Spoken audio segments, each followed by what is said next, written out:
Well, basically, I think it's a death sentence to hold the hostage that are still being held there. It's the wrong decision to do it at this time.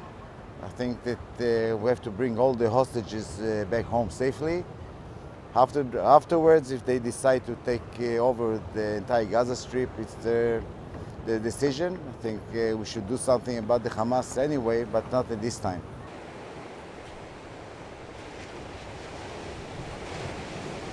It's true that Hamas is refusing to the deal, and this is why the Prime Minister said it's the only way.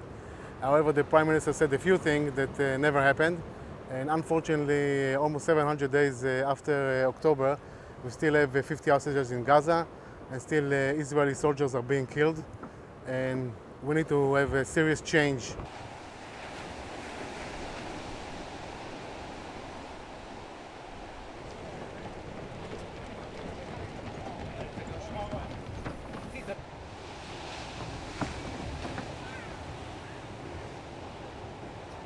I think first and foremost, we need to bring the hostages home. That's most important.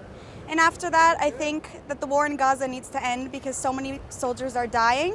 And it just doesn't seem like there's any clear plan moving forward. So unless there's a clear plan, we should end the war, bring the hostages home, and stop so many soldiers from dying.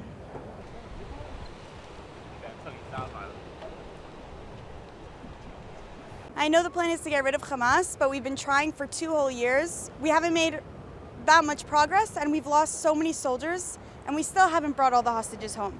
So it just doesn't seem that there's any real forward movement with this plan. And unless we can get rid of all of Hamas in one go, just think that the hostages need to be top priority, and then we need to stop all of our soldiers from dying.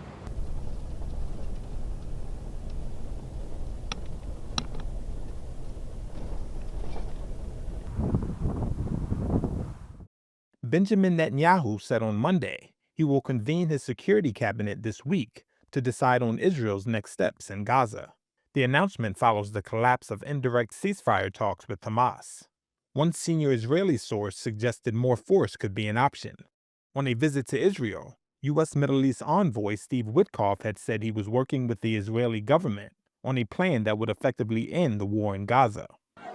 Talks in Doha had aimed to secure a short-term ceasefire that would see an influx of desperately needed aid to more than 2 million civilians, many of whom are gripped with acute malnutrition.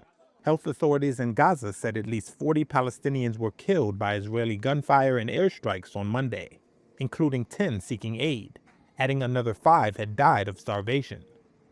Video obtained by Reuters showed Palestinians running from gunfire near a Gaza Humanitarian Foundation aid distribution site in central Gaza on Saturday. Israeli officials have floated ideas including expanding their military offensive and annexing parts of the war-shattered enclave. Israel's Channel 12 on Monday, citing an official from the Prime Minister's office, said Netanyahu was inclining towards expanding the offensive and seizing the entire Palestinian enclave. Israeli Army Radio reported on Monday that the country's military chief has become increasingly frustrated with what he describes as a lack of strategic clarity by the political leadership. A spokesperson for the Israel Defense Forces declined to comment on the report, but said that the military has plans in store. Hamas has repeatedly said it won't lay down arms, but it has told mediators it was willing to quit governance in Gaza for a nonpartisan ruling body, according to 3 Hamas officials. It insists that the post-war Gaza arrangement must be agreed upon among the Palestinians themselves and not dictated by foreign powers.